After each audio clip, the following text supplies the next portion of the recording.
Kan awalnya kita produksi sayur ini untuk kita gunakan sendiri kan, karena kita punya unit bisnis restoran di Jakarta. Semenjak pandemi kan kami berpikir bagaimana menghasilkan pangan tuh yang sehat untuk dikonsumsi kan. Nah dari situ kami sudah mulai melakukan pengelolaan dan perawatan tanaman itu secara organik dan tidak menggunakan kimia gitu.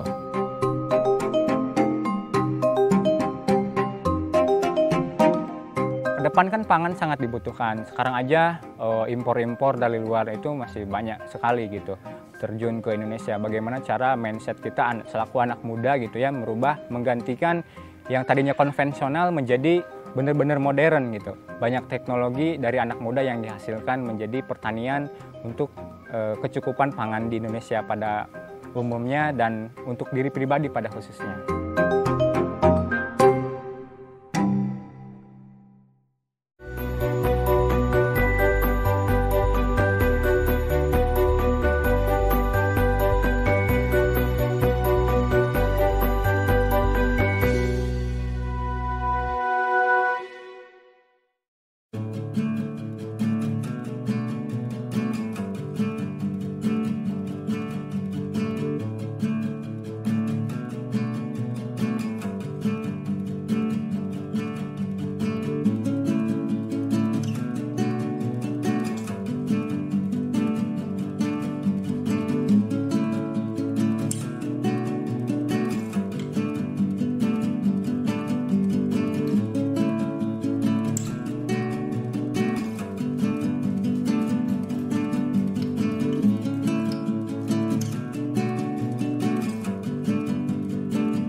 Organik itu sendiri sangat banyak manfaatnya gitu ya.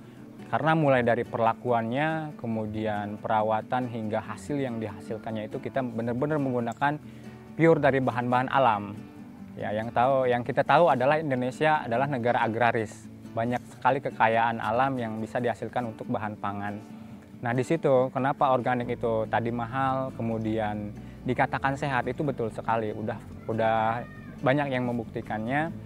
Karena organik itu yang tadi menggunakan bahan-bahan alami itu sendiri.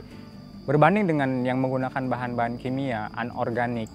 Oke, kita sekarang mengkonsumsi hasil pertanian anorganik ya, ada campuran bahan kimia dan yang lainnya. Oke, sekarang contoh kita konsumsi enak-enak saja. Tapi ketika kita sudah 30 tahun kemudian, 35 atau 40 tahun kemudian akan ada efek yang mengendap. Contoh, karena residu dari kimia itu tidak akan habis ketika kita buang air saja. Dia akan mengendap di berbagai organ tubuh kita. Jadi ketika kita mengkonsumsi bahan organik yang sehat itu, jadi pencernaan kita juga bisa sehat.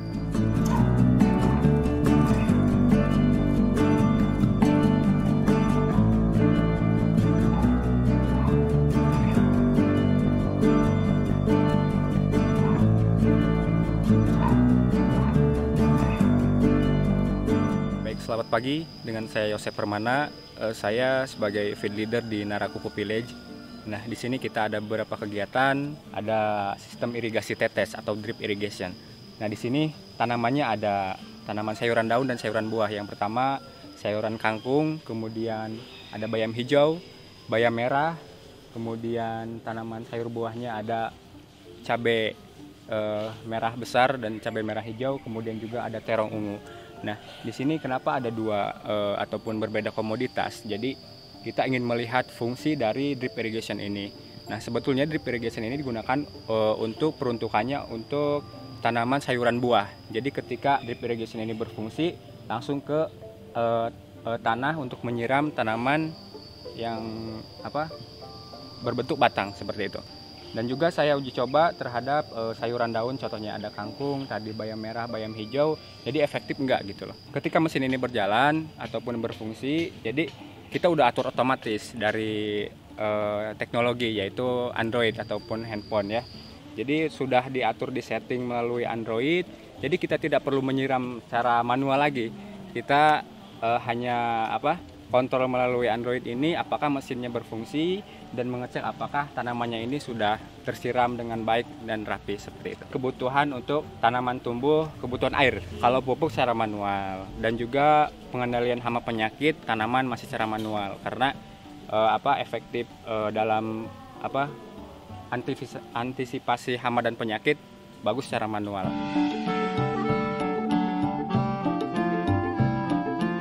Di sini mesin yang sudah berjalan, ini airnya sudah menetes. Nah, jadi ini udah otomatis disetel dari Android ataupun handphone. Nah, jadi kebutuhan air terhadap tanaman ini langsung masuk ke akar tanaman seperti ini.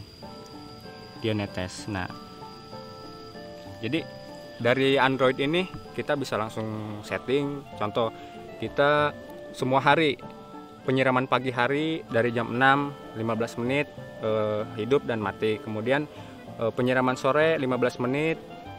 Jadi pukul 5 mulai, 15 kemudian mati. Jadi kita bisa udah setting atur semuanya, udah otomatis, dan kita bisa manual juga. Jadi bisa langsung dimatikan seperti itu.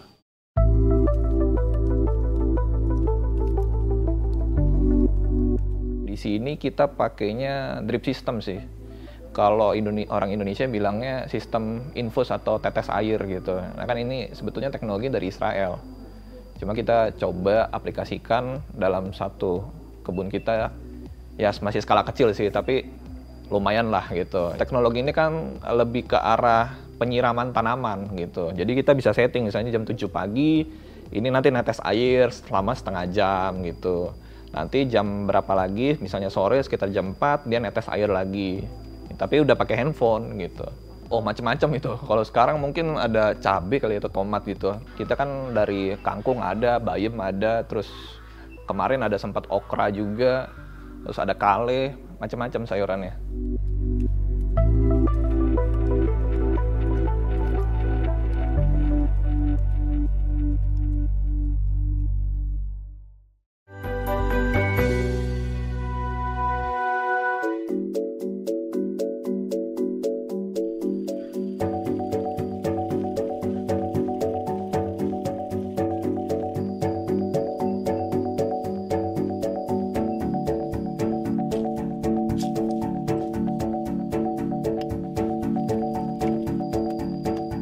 Kita sedang melaksanakan panen tanaman lengkuas. Nah, jadi kita menanam tanaman lengkuas ini cukup mudah sekali ya, terutama dekat dengan dapur, karena setiap kali kita hasil pencuci daun, kemudian pencuci sayuran, kita airnya itu dialirkan ke area tanaman lengkuas ini, dan hasilnya pun ketika ini panen sudah kurang lebih 9 bulan sampai 1 tahun ini sudah siap panen dan sudah kita laksanakan panen. Jadi penanamannya kita cukup tanamkan dari satu batang, dia akan berkembang menjadi beberapa batang. Jadi satu rumpun itu jadi anakannya akan banyak sekali. Untuk perawatannya itu sendiri kita cukup melakukan penyiraman ketika terlihat tanamannya itu atau tanahnya itu kering. Itu aja.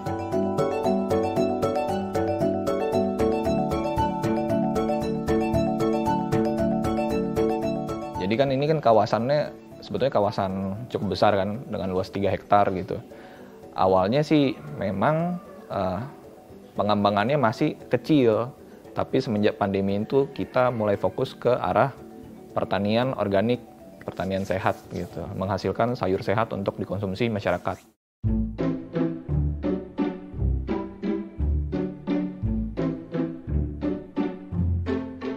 Tujuan awalnya mungkin gini, kan awalnya kita produksi sayur ini untuk kita gunakan sendiri kan, karena kita punya unit bisnis restoran di Jakarta. Cuma semenjak pandemi kan kami berpikir bagaimana menghasilkan pangan tuh yang sehat untuk dikonsumsi kan. Nah dari situ kami sudah mulai melakukan pengelolaan dan perawatan tanaman itu secara organik dan tidak menggunakan kimia gitu. Kalau dulu kan awalnya skalanya masih kecil kan, jadi dari satu kebun. Kalau sekarang kan kita punya ada 5 kebun A, B, C, D, E, itu semuanya kita tidak menggunakan kimia gitu. Jadi untuk pupuk yang kita pakai pupuk kandang, terus pestisidanya kita pakai air tembakau dan lainnya.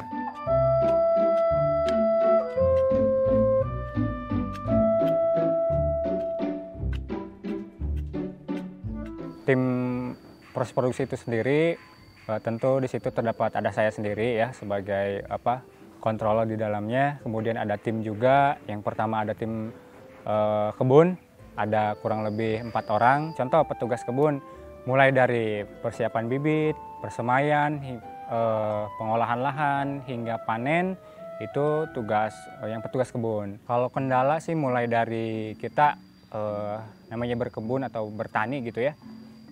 Contoh ada serangan hama penyakit, itu sudah menjadi pokok utama gitu. Kemudian yang kedua dari iklim itu sendiri yang menjadi kendala, dan juga dari perlakuan kita. Perlakuan apakah tim produksi ini benar-benar kontrol terhadap tanaman atau tidak, seperti itu.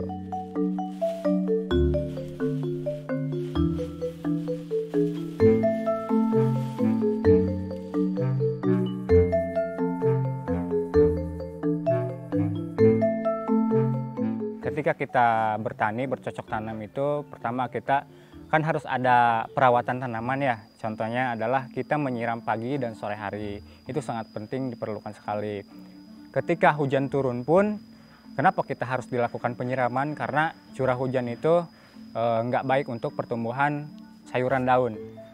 Dia bisa membakar dan juga bisa produksinya itu bisa menurun. Jadi kita tetap lakukan penyiraman pagi dan sore hari.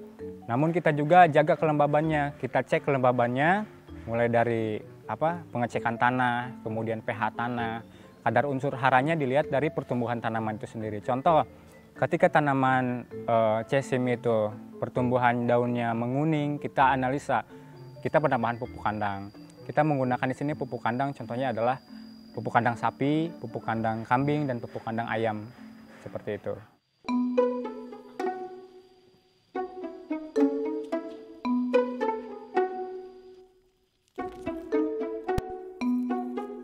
Teknis penanaman di Nara Kupu Village ini, contoh tadi yang disampaikan adalah ketika kita menanam kangkung, 1 kali panen, masa panen 27 hari. Nah, kita 2 kali masa tanam. Kangkung itu 2 kali masa tanam, contoh kangkung 21 hari udah panen, kemudian kita olah lahan lagi, dan tanam lagi, dan panen lagi. Nah, setelah itu baru rotasi tanam. Rotasi tanam, contoh ganti menggunakan cesim, menggunakan selada, ataupun menggunakan pakcoy ataupun terong dan yang lainnya. Jadi nggak selamanya satu kebun itu atau satu bedeng itu kangkung terus. Jadi ada rotasi tanam. Mengapa demikian? Karena untuk memecah siklus hama. Salah satu rotasi tanam itu adalah untuk memecah siklus hama itu sendiri gitu.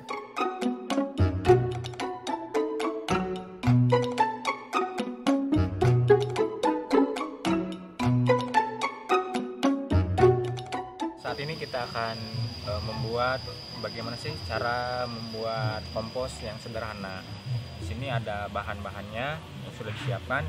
Pertama, kita ada seresah daun atau ranting dari tanaman yang sudah kering yang kita kumpulkan. Kemudian di sini ada efektif mikroorganisme, kita gunakan E4 dan campuran dari gula merah. Kemudian juga kita sediakan kompos yang udah jadi. Nah, nanti fungsi-fungsinya sambil kita praktekkan, sambil dijelaskan. Tentu siapkan juga ember untuk menampung ketika proses dekomposisi itu berjalan. Ya, untuk tahap pembuatannya, jadi seresah daun ataupun ranting yang sudah kita kumpulkan ini kita hancurkan seperti ini. Karena ini mudah sekali ya, menggunakan tangan juga, dan langsung masukkan ke ember.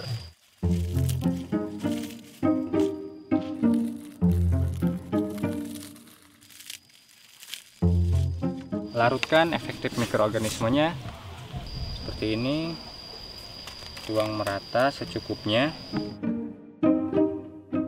Tambahkan kompos yang udah jadi. Ini fungsinya untuk merangsang proses penguraian. Setelah itu tambahkan lagi larutan E4-nya.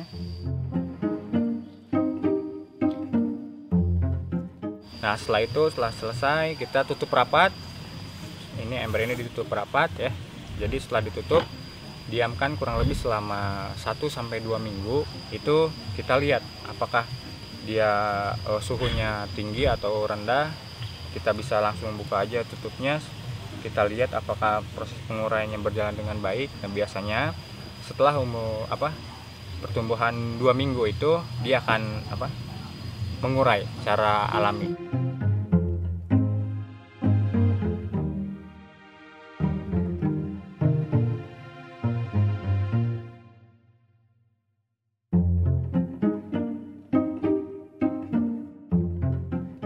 Baik, untuk kesempatan kali ini kita akan membuat pestisida nabati ya.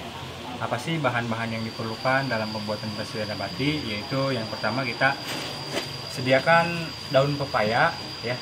Daun pepaya, kemudian yang kedua ada brotowali. Kemudian kita tambahkan juga nanti ada cabai rawit dan bawang putih. Oke, cara pembuatannya kita harus pertama menghancurkan bahan-bahan dengan cara mengirisnya. Pertama kita iris daun pepaya.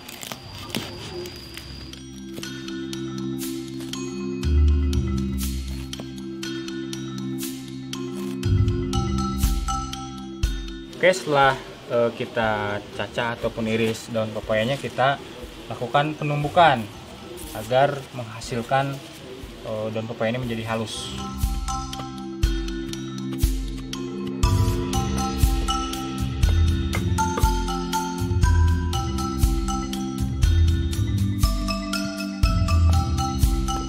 Setelah kurang lebih halus seperti ini, langsung kita taburkan ke ember yang sudah disiapkan. Kita ambil aja, langsung taburkan, taruh di ember untuk melakukan proses penguraian. Setelah itu kita harus cacah kembali brotowali.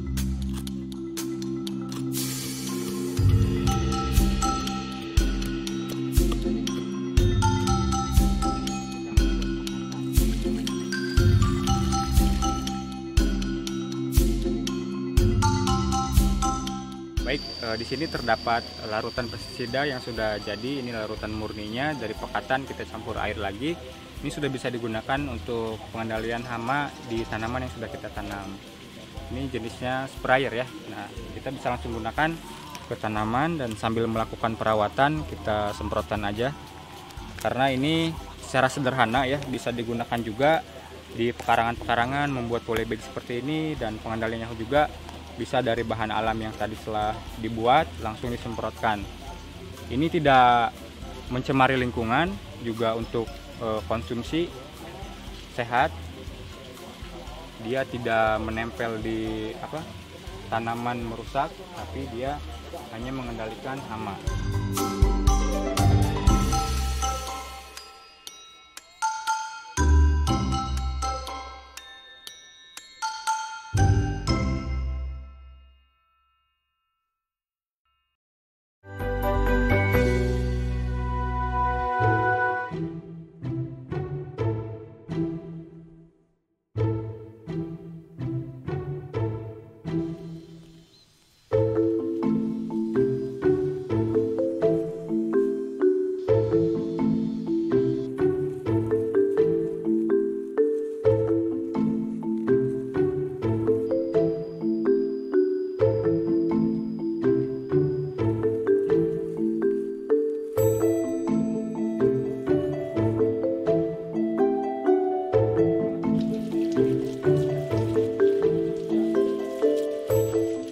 Ada untuk talinya ada dari ini pelepah pisang yang sudah dikeringkan melalui proses penjemuran. Ini 2 hari dari pelepah pisang yang basah sudah kering seperti ini untuk proses penalian ya, seperti itu. Kita lanjut ke packing. Kemudian selain itu pembungkusannya juga kita menggunakan daun pisang. Nah, kenapa pakai daun pisang? Karena di sini kita harus organik ya. Jadi keseluruhan dari tanaman kita manfaatkan untuk pembungkusan tanaman itu sendiri. Oke, nanti untuk packingnya dilanjutkan oleh Mas Rizal. Silakan Mas Rizal.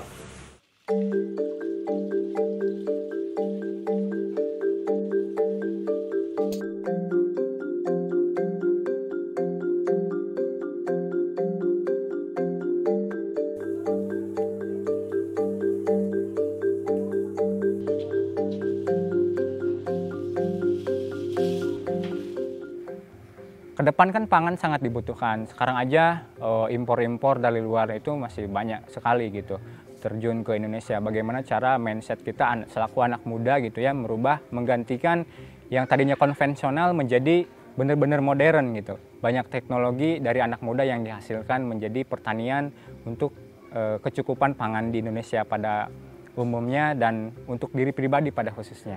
Organik sebetulnya tidak mahal. Itu kan mahal karena yang dihasilkannya itu kita benar-benar untuk kesehatan diri kita sendiri gitu. Selagi mana kita khususnya anak muda ingin sehat gitu, sebetulnya murah gitu. Kemauan kita aja sendiri. Contoh, kita di depan rumah ada halaman, kita tinggal menggunakan barang-barang bekas, contoh kemasan botol bekas kita bisa tanam dengan cara organik. Kan bisa tuh cari informasi di buku, kemudian di internet dan yang lainnya. Kita tinggal mengembangkan bertanam, bercocok tanam secara organik, dihasilkan dan dikonsumsi di rumah masing-masing sendiri.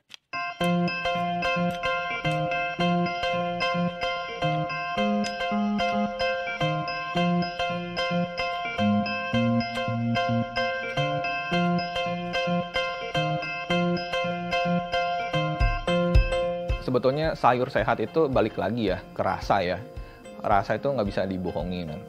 Jadi kalau dari konsumen yang mencoba sayur kita dengan sayur yang ada di pasaran mungkin ya ada perbedaan gitu. Misalnya kalau sayur kita rasanya lebih manis gitu. Terus kalau misalnya ada juga konsumen yang bilang kangkungnya lebih renyah. Saya juga kurang tahu ya renyahnya itu gimana gitu kan, karena persepsi orang beda-beda ya. Cuma ya itu tadi saya balik lagi, sayur sehat ini kita kan selalu bilang kita nggak pakai pestisida gitu, nggak pakai pestisida buatan atau kimia gitu. Jadi kita memberikan rasa aman juga kepada konsumen kan. Apalagi sekarang kan sejak pandemi kan semuanya maunya yang fresh, sehat gitu. Jadi ya sebisa mungkin kami menonjolkan atau memberikan rasa aman dalam sayur yang kami sediakan gitu.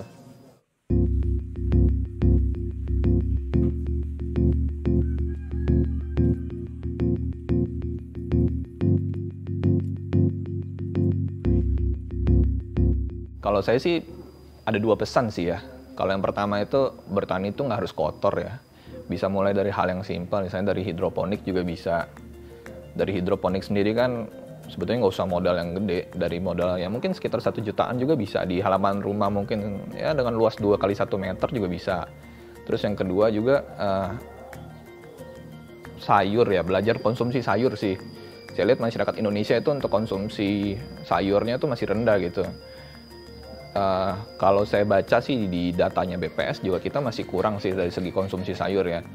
Jadi ya saya harap sih ke depan ya masyarakat Indonesia tuh konsumsi sayurnya cukup tinggi gitu. Jangan kalah sama masyarakat di negara lain gitu kan.